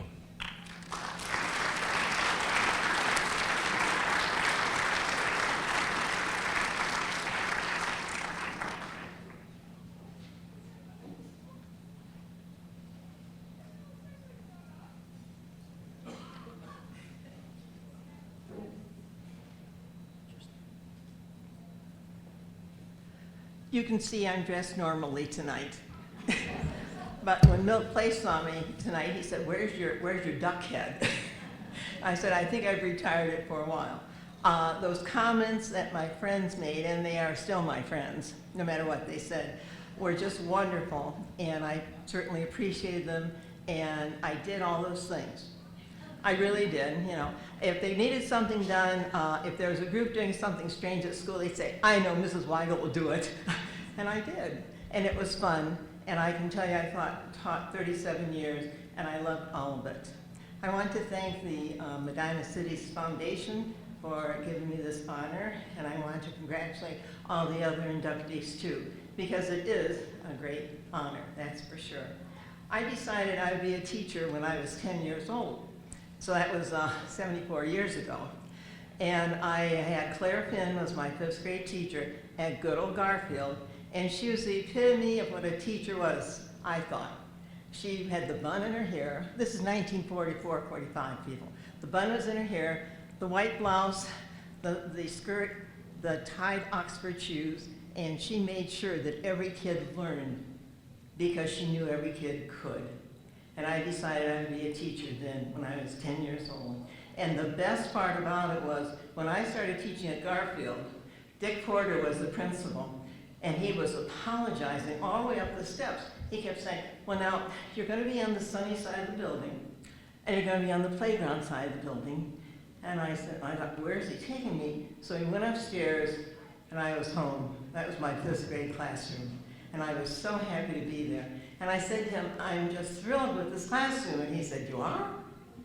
And I said, yes. He said, why? I said, this is where I decided when I was 10 years old that I would definitely be a teacher in Medina City Schools or some other schools. I must tell you that I'm very proud of the family that I have. I only have one son, Pat, who is here tonight, and his wife, Chris. And I only have one brother, Jim, who lives in Florida. But I have many, many relatives that I inherited when I married my husband, Bob, 62 years ago. When I married into the Weigel family, I was the only teacher. 62 years ago, we now have 8 retired teachers in the family. We have 8 teachers who are presently teaching. 3 of them are here tonight, Beth Davis, Corey Reisner, and Abby Fabic. And we have one more, James, who will be graduating in December from Baldwin Wallace with a degree in education and a secondary social studies degree. So I think we are very fortunate to have 17 teachers in one family. Thank you.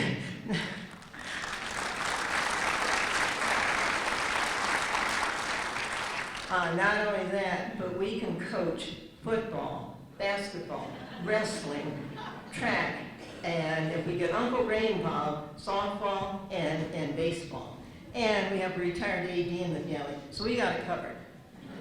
Now, if I was 30 years younger, I'd say we'd open up Joan Weigel School, but those days are gone. But we talked about it many times, and I said, I don't care who works for me, but I will be the principal. And they said, oh, we know. We know you will be the principal. But it was just a wonderful experience for me. And after 37 years of teaching, I would definitely say the very best of the last 4 years. That's because we were teaming.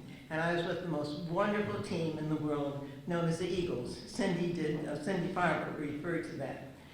And I think we liked each other as friends, first of all. We respected each other as teachers. There wasn't one teacher on that team that wouldn't give 110% to help every single kid learn. And when we got together and started planning, it was just a wonderful, wonderful experience for us. And I think it was a pretty good experience for all those kids, too. Bonnie Schumann was my partner in language arts, and she had to put up with a lot. First of all, it was book bowl, as they mentioned, and that was a big thing with us. Even the parents got involved, the teachers got involved. It was wonderful, it was a lot of fun, and every Friday was book bowl day from middle of October till Christmas break. And then I had Cindy Farber was our social studies teacher, which she spoke of, and she took us around the world in 180 days. And one afternoon, she came into my room and she was just furious. Why, well, one of these days I'm going to shoot you. And I said, I didn't know I did. Okay, well, as you know, when school first starts, the minute that bell rings, some kid wants to go out that door.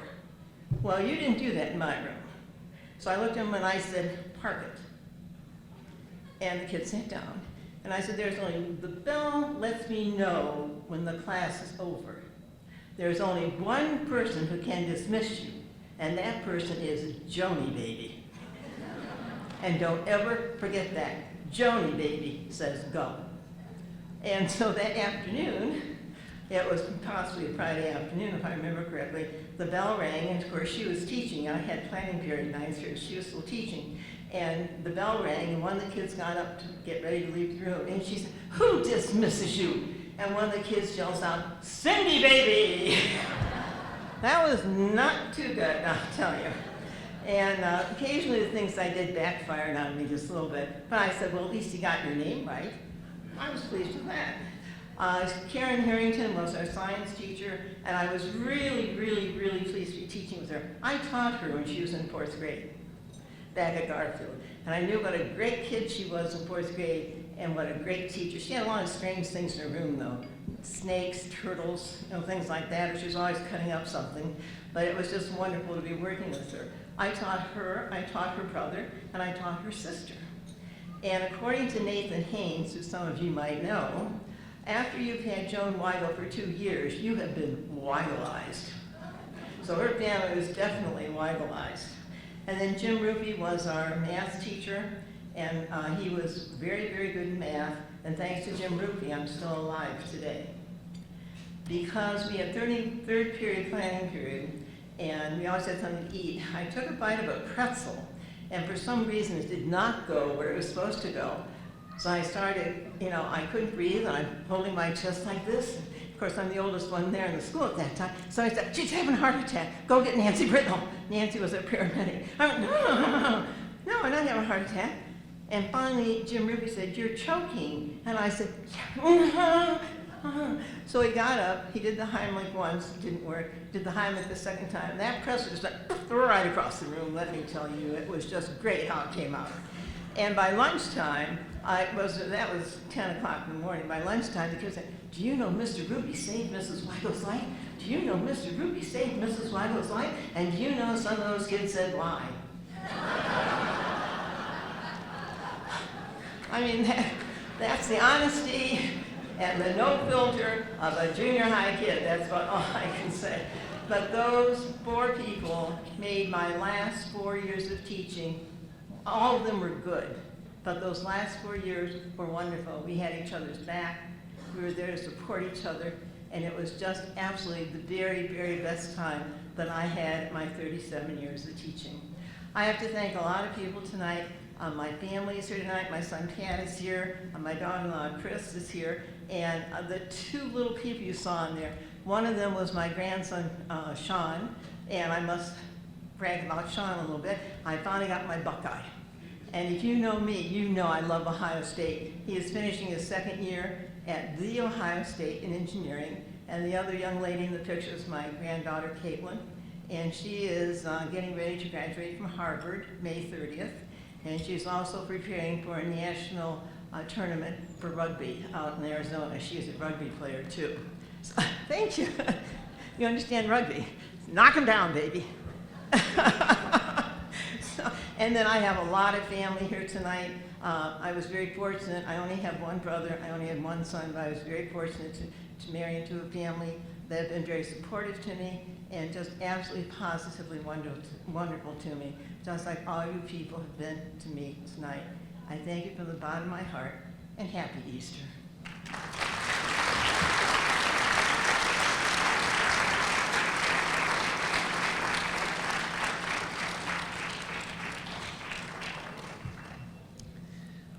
With that, it brings our evening to a close. There was one other person that did not, I believe, get appropriate recognition at the beginning of the evening that I'd like to give a round of applause. You've seen her up here a lot, helping with the program. She helped a lot behind the scenes, too. Could we give a round of applause for the Medina City Schools Director of Communications, Amy Busby, for all of her hard work?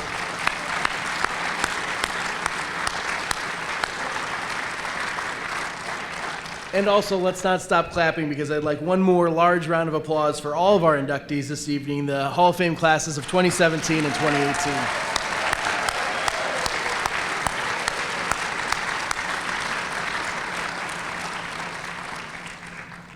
On behalf of the Medina City Schools Foundation, the Medina City Schools, and the Medina High School Student Council, I'd like to thank each of you for attending tonight's event.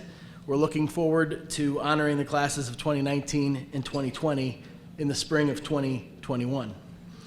As we bring the evening to a close, actually I had intended to do that, but after listening to Joan Weigel's remarks, I'm going to let her dismiss everybody, because I'm not going to do that.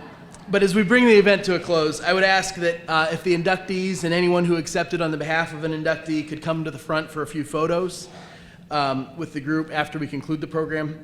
That'd be great. And also, I believe you're welcome to help yourselves to the centerpieces at your table, so you can arm wrestle over those or whatever you need to do. Everyone, please drive safely. Thanks for a great night. Have a happy Easter. Good evening.